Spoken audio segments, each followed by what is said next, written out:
Hello everyone, good morning to all of you. Welcome to logic Pathshala. आज के इस video में फ्रेंड्स हम कवर करेंगे 9 अगस्त 2023 के इम्पॉर्टेंट करंट अफेयर्स के क्वेश्चंस। डेली करंट अफेयर्स के साथ साथ हम फ्रेंड्स कवर करते हैं स्टैटिक जीके के क्वेश्चंस भी लास्ट में, एंड उसके बाद हम रिवीजन भी करते हैं।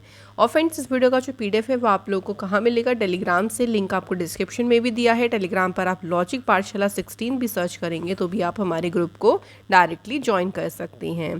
तो चलिए फ्रेंड्स, आज के इस इंपॉर्टेंट सेशन को स्टार्ट करते हैं एक मोटिवेशन कोट से।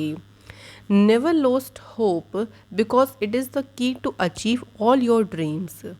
देखिए, कभी भी ना अपनी उम्मीदें जो कहते हैं ना, होप जो कहते हैं, उसको कभी भी लॉस्ट ना करें, कभी भी उन्हें खोएं ना, क्योंकि ये एकमात्र की है कि आप अपनी ड्रीम्स को जो अचीव करते हैं ना, उसकी एकमात्र चाबी है ये।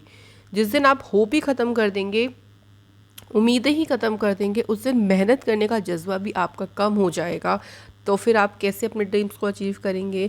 तो उम्मीद कभी ना छोड़ें। अगर आपको, कई बार ऐसा होता है अप्स एंड डाउन्स लाइफ में आते ही रहते हैं, देखिए हमें उन्हें फेस ही करना पड़ता है और हमें आगे बढ़ना होता है। तो चलिए फिर हम भी आगे बढ़ते हैं। इस वीडियो में स्टार्ट करते हैं इंपॉर्टेंट डे से। 9 अगस्त है आज के दिन कौन सा इंपॉर्टेंट डे होता है? Nagasaki day. इससे पहले आपको याद होगा कि 6 अगस्त को हिरोशिमा डे हुआ था। तो यूएस ने जापान पे एक एटॉमिक बॉम्ब गिराया था 6 अगस्त को हिरोशिमा शहर पे। उसी के देखिए 3 दिन बाद 9 अगस्त 1945 का दिन था जब एक और एटॉमिक बॉम्ब गिराया गया था जापान के शहर नागासाकी में। ठीक है।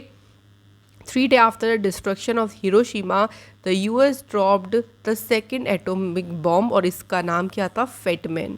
उसका नाम क्या था जो हिरोशिमा पे गिराया गया था? Little boy. और जो नागासाकी पे एटॉमिक बॉम्ब गिराया था उसे नाम दिया था फेटमैन। इस बार 78th एनिवर्सरी है नागासाकी डे की। कई सारे लोगों की देखिए जान गई थी इसमें, जब यूएस के द्वारा ये इस तरीके से एटॉमिक बॉम्ब गिराया गया था जापान पे 2 बार। दोनों याद रखेंगे, दोनों इंपॉर्टेंट है। और जो एटॉमिक बॉम्ब के नाम है ज़रूर याद रखिएगा, बहुत बार एग्जाम में इनके नाम से ही क्वेश्चन बन गया है। चलिए स्टार्ट करते हैं फर्स्ट क्वेश्चन से। क्वेश्चन है, India has handed over 450 million INR in advance to which country to fund its unique digital identity project. Bharat ने अपनी विशिष्ट डिजिटल पहचान परियोजना को वित्त पोषित करने के लिए किस देश को अग्रिम रूप से 450 मिलियन रुपए जो है सौंपे हैं? तो भारत ने ये हैंड ओवर किए हैं श्रीलंका को।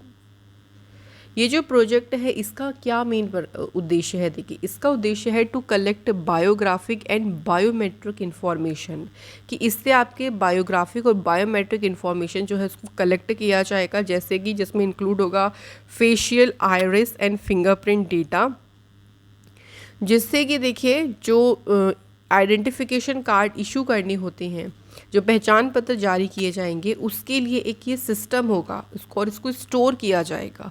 और इसमें आपके फेशियल, आइरिस और फिंगरप्रिंट डेटा जो है उसके इंफॉर्मेशन के ज़रिए जो है इसको इशू किया जाएगा, जो आइडेंटिफिकेशन कार्ड है। और ये पूरा जो प्रोजेक्ट है, इसी के लिए इंडिया ने श्रीलंका को दिए हैं 450 मिलियन रुपीज़। श्रीलंका की बात करते हैं। श्रीलंका की लेजिस्लेटिव कैपिटल है श्री जयवर्धनेपुरे कोट्टे। एग्जीक्यूटिव और जुडिशियल कैपिटल है कोलंबो। करेंसी है श्रीलंकन रुपी। प्रेसिडेंट है रानिल विक्रमसिंघे और प्राइम मिनिस्टर है दिनेश गुणवर्धने। मैप में आप देख सकते हैं श्रीलंका की लोकेशन। एक क्वेश्चन कई बार ये बन जाता है कि जो पाक स्ट्रेट है ये कौन कौन से कंट्री के बीच है? तो कई बार पाक से हम पाकिस्तान एज्यूम कर लेते हैं, लेकिन ये इंडिया और पाकिस्तान श्रीलंका के बीच में आप यहाँ देख सकते हैं, ये है पाक स्ट्रेट। तो इसे याद रखिएगा फ्रेंड्स कि इंडिया और श्रीलंका के बीच है कौन सा? पाक straight. Next question, the federation of economic development association hosted the international education summit and conference 2023 in which city? फेडा ने किस शहर में अंतर्राष्ट्रीय शिक्षा शिखर सम्मेलन की जो है मेजबानी की है? तो किस शहर में ये समिट हुआ है? इसका आयोजन किया गया है दुबई शहर में। ये जो इवेंट है इसको 120 पार्टिसिपेंट से भी ज़्यादा नहीं, जो अलग अलग एकेडमिक डिसिप्लिन से देखिए बिलोंग करते हैं, उन्होंने इस इवेंट को अटेंड किया था। अब ये जो पूरा इवेंट या समिट हुआ था, इसका क्या उद्देश्य था?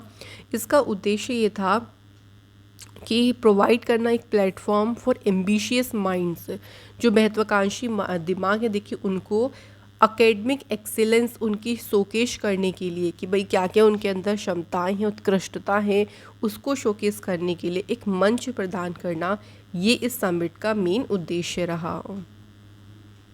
अगला question, how many railway stations are set to be redeveloped across the country as part of Amrit Bharat station scheme.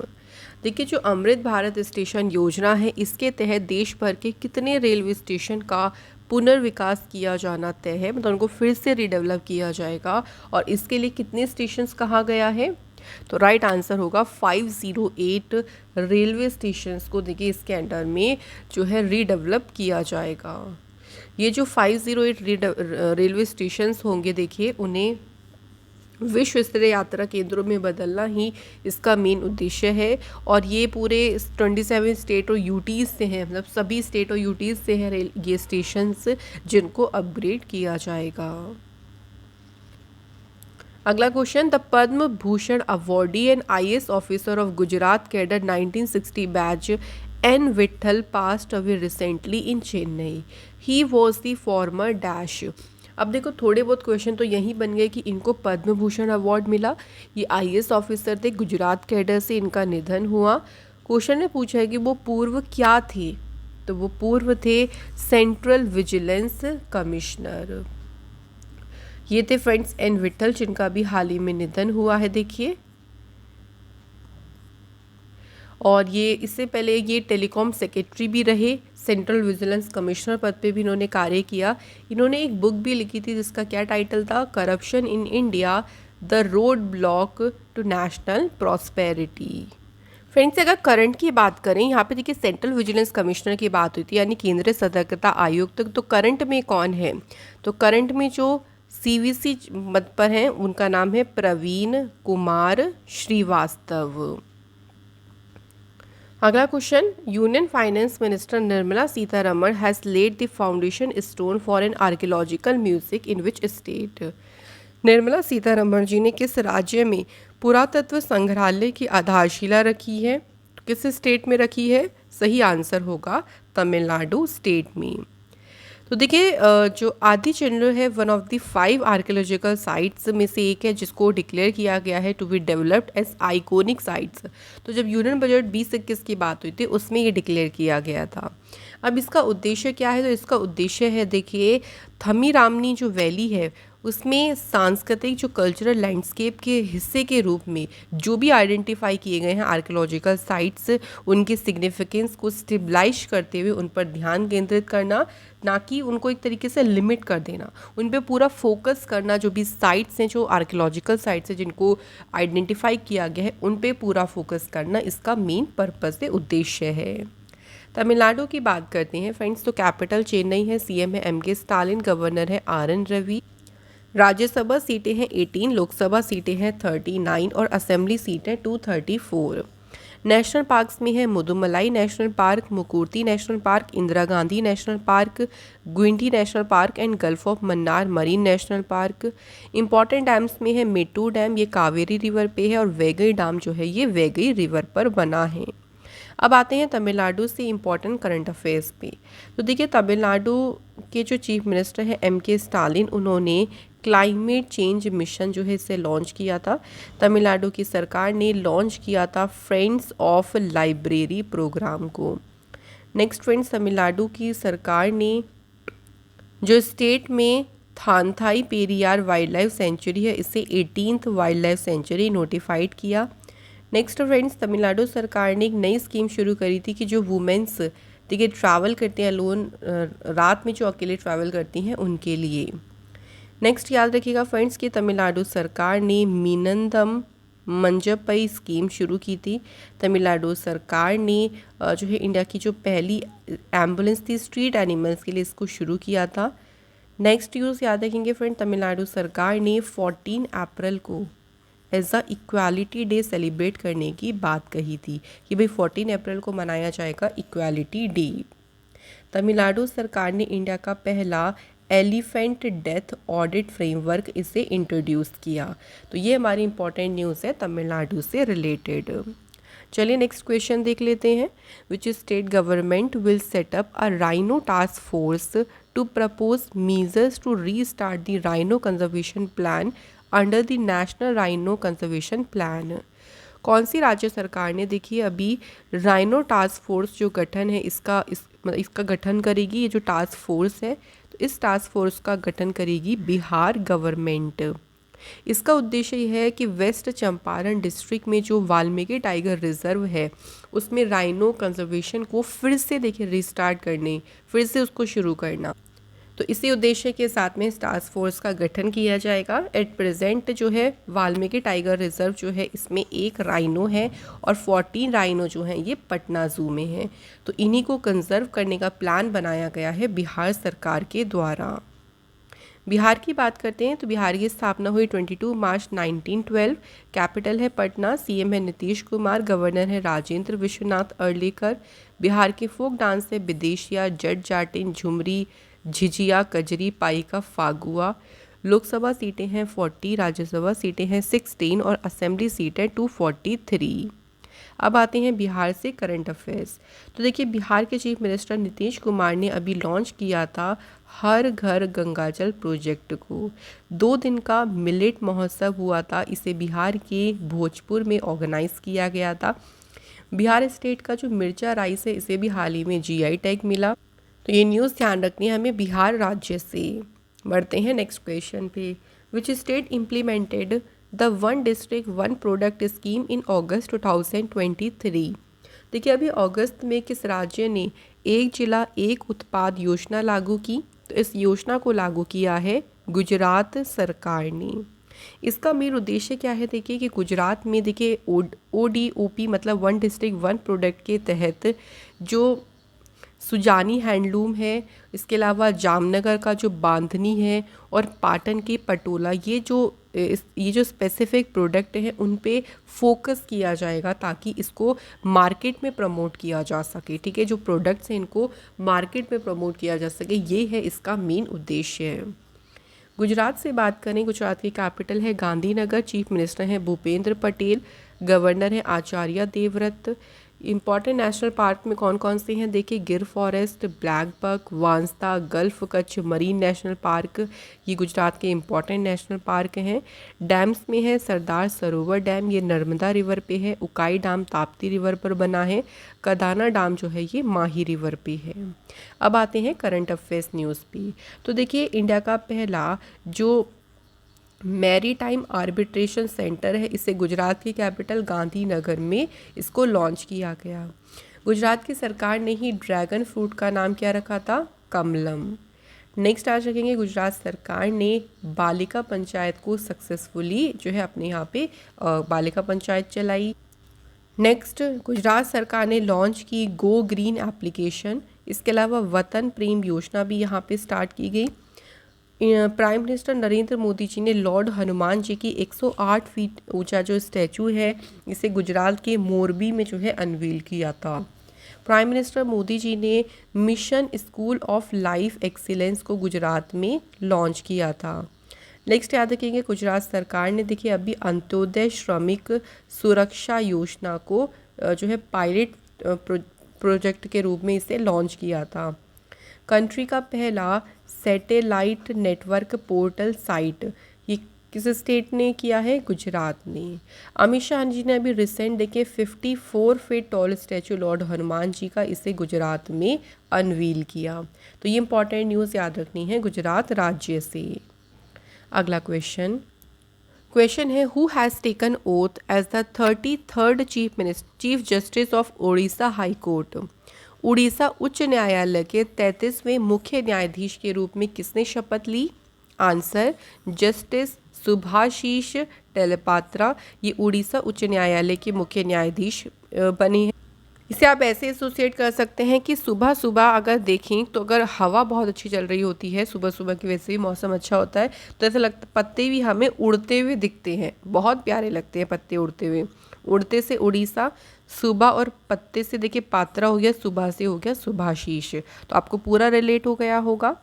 इनको शपथ दिलाई है गणेशी लाल जी ने और इन्होंने सक्सीड किया है जस्टिस मुरलीधर। इनके स्थान पर ये नियुक्त हुए हैं। अगला question, who has been appointed as a brand ambassador of world professional wrestling hub. World professional wrestling hub के ब्रांड एम्बेसडर के रूप में किसे नियुक्त किया गया है? सही आंसर है संग्राम सिंह को। तो देखिए रेसलिंग में तो संग्राम यानी एक दूसरे से भिड़ते हैं ना, तो उस तरीके से याद रखें, शेरों की तरह भिड़ते हैं, तो शेरों से सिंह भी हम बना सकते हैं। अब बात करें ब्रांड एम्बेसडर, कुछ और ब्रांड एम्बेसडर की रिवीजन कर लेते हैं। तो इस इप्सॉन इंडिया की ब्रांड एम्बेसडर रश्मिका मंदाना है। A6 की ब्रांड एम्बेसडर श्रद्धा कपूर। जियो सिनेमा की ब्रांड एम्बेसडर है रोहित शर्मा। वेकफिट जो कंपनी है इसके ब्रांड एम्बेसडर है Ayushmann Khurrana. Wearable smart watch leader Noise और ड्यूरोफ्लेक्स इसके ब्रांड एम्बेसडर है विराट कोहली। नायका फैशन की ब्रांड एम्बेसडर है जानवी कपूर। तो यहाँ पे फ्रेंड्स हमारे करंट अफेयर्स के क्वेश्चंस कंप्लीट होते हैं। चलिए अब कवर करते हैं स्ट्रैटेजी के क्वेश्चंस। पहला क्वेश्चन देखिए, the deepest ocean of the world is dash. विश्व का सबसे गहरा महासागर कौन सा है? तो सबसे गहरा महासागर है पैसिफिक ओशियन। पैसिफिक ओशियन ना सबसे बड़ा भी है, तो सबसे लार्जेस्ट में भी याद रखेंगे और सबसे डीपेस्ट भी है ये, ठीक है। और सबसे जो डीपेस्ट इसका ट्रेंच है या पॉइंट आप भी ये भी बोल सकते हैं वो है मरियाना ट्रेंच। एक कई बार क्वेश्चन ये भी बन जाता है कि जो पैसिफिक ओशियन है इसकी शेप कैसी है? ऑलमोस्ट ये सर्कुलर शेप में है और ये पूरे अर्थ के 1/3 पार्ट पर जो है वो फैला हुआ है। अगला क्वेश्चन देखिए, the blue mountain peak is located in the state of India. तो ब्लू माउंटेन पीक भारत के किस राज्य में स्थित है?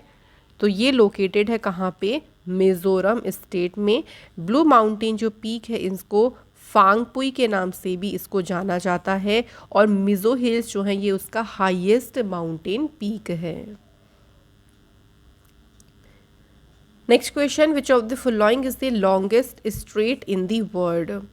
निम्नलिखित में से कौन विश्व की सबसे लंबी जलडमरू मध्य यानी सबसे लंबी स्ट्रेट है? तो सबसे लंबी जो स्ट्रेट है वो मलक्का स्ट्रेट है। मलक्का स्ट्रेट जो है ये कनेक्ट करती है अंडमान सी को साउथ चाइना सी से, जो है ये कनेक्ट करती है और ये सबसे लंबी स्ट्रेट है। Next, with which of the following countries India has no boundary. देखिए इंडिया जो है किस देश के साथ में कोई भी सीमा नहीं बनाता। आपको अगर नेबरिंग कंट्रीज़ याद है तो आप उसे याद रख सकते हैं कि इंडिया मंगोलिया के साथ कोई बॉर्डर शेयर नहीं करता। मंगोलिया इंडिया की नेबरिंग कंट्री नहीं है, याद रखिएगा। Next, which of the following neighbouring country of India share its border with maximum number of Indian states. कौन सा पड़ोसी देश जो है वो अधिकतम संख्या में भारतीय राज्यों के साथ अपनी सीमाएं साझा करता है, यानी सबसे ज़्यादा स्टेट्स किसके साथ लगते हैं? तो आंसर है नेपाल। नेपाल के साथ 5 स्टेट बॉर्डर शेयर करते हैं। देखिए कौन कौन से, तो याद रखेंगे उत्तराखंड, उत्तर प्रदेश, बिहार, वेस्ट बंगाल और सिक्किम। तो 5 स्टेट के साथ में ये अपना बॉर्डर शेयर करता है और इसके बॉर्डर की टोटल लेंथ है 1752 किलोमीटर की। चाइना जो है देखिए 4 स्टेट के साथ में अपना बॉर्डर लगाता है, ठीक है। अब तो आप ध्यान रखेंगे 4 स्टेट के साथ में बॉर्डर शेयर करता है और इंडिया पाकिस्तान के साथ 3 जो है स्टेट के साथ में बॉर्डर शेयर करता है। तो आप ध्यान रखेंगे सबसे ज़्यादा किसके साथ लगते हैं? नेपाल के साथ। तो यहाँ स्ट्रेटेजी के क्वेश्चंस भी कंप्लीट हो गए हैं। अब बात करते हैं फ्रेंड्स रिवीजन की। तो कल के क्वेश्चंस को चलिए रिवाइज कर लेते हैं। पहला क्वेश्चन क्या है देखिए, who has become the first ever Indian to clinch the individual world title at the world archery championship. और ये फाइनल कहाँ पे हुआ था? बर्लिन में। तो तीरंदाजी में देखिए बर्लिन में व्यक्तिगत विश्व खिताब जीतने वाले पहले भारतीय कौन बन गए हैं? तो पहले भारतीय बन गई हैं अदिति स्वामी। नेक्स्ट है देखिए, who won the men single badminton Australian open title. तो देखिए men single Australian open super 500 जो टूर्नामेंट हुआ था उसमें टाइटल जीता मेन सिंगल का वेन होंग यांग ने और इंडिया के HS प्रणय जो है वो इसमें रहे थे runner up. Next, who has been appointed as a new chairman of the central board of indirect taxes and customs. तो किसे नियुक्त किया गया है CBIC के अध्यक्ष पद पे? संजय कुमार अग्रवाल को। Which state formed Guru Gorakhnath board for backward classes? पिछड़े वर्गों के लिए गुरु गोरखनाथ बोर्ड का गठन किसने किया? Answer Rajasthan government. Gaddar also known as Gummadi Vittal Rao, इन्हें गुम्मटी विट्ठल राव के नाम से भी जाना जाता है। इनका हाल ही में निधन हुआ, वह कौन थे? तो ये फेमस सिंगर थे। Which ministry has implemented the नया सवेरा स्कीम? नया सवेरा योजना, जिसे मुफ्त कोचिंग और संबद्ध योजना भी कहते हैं, ये किस मंत्रालय ने लागू की है? तो इसे इम्प्लीमेंट किया है मिनिस्ट्री ऑफ माइनॉरिटी अफेयर्स ने। नेक्स्ट है which of the following country to host latest edition of 10-day Malabar exercise for the first time? पहली बार मालाबार अभ्यास की मेजबानी कौन सा देश कर रहा है इस बार कर रहा है Australia. Which of the following country plan to limit smartphone usage by children to 2 hours? किस देश ने बच्चों द्वारा स्मार्टफोन के उपयोग को 2 घंटे तक सीमित करने की योजना बनाई है? तो इस योजना को बनाया है चाइना ने। तो यहाँ क्वेश्चन का सिलसिला कंप्लीट हो गया है फ्रेंड्स। कल आप लोगों से हमने टेस्ट में 2 क्वेश्चन पूछे थे। पहले का आंसर था कि टाइगर स्टेट का जो दर्जा है वो बरकरार रखा है मध्य प्रदेश ने, और वाटर टूरिज्म और एडवेंचर स्पोर्ट्स पॉलिसी को अभी अप्रूव किया था उत्तर प्रदेश सरकार ने। So thank you so much friends, आप सभी ने देखिए बिल्कुल सही आंसर किए हैं। आज के कमेंट है हमारा बैक स्ट्रीट का आना and Chandra Pradhan. So thank you both of you. अब चलिए बात करते हैं आज के टेस्ट के क्वेश्चंस की। तो आप इनके आंसर कहाँ बताएंगे? कमेंट बॉक्स में। पहला क्वेश्चन है, देखिए नागालैंड जो है किस देश के साथ में अपना इंटरनेशनल बॉर्डर को शेयर करता है? यानी नागालैंड की सीमा किस देश के साथ लगती है? और दूसरा क्वेश्चन देखिए 49th जो पैरेलल लाइन है, समांतर रेखा है, वो किसके बीच की बाउंड्री है? तो कुछ चीज़ें देखिए हमें मैप के ज़रिए क्लियर होनी चाहिए, मैप के ज़रिए आपको ये याद ज़रूर होना चाहिए। तो इसी के साथ फ्रेंड्स आज का ये इंपॉर्टेंट सेशन यहाँ कंप्लीट होता है। Thank you so much for watching this video.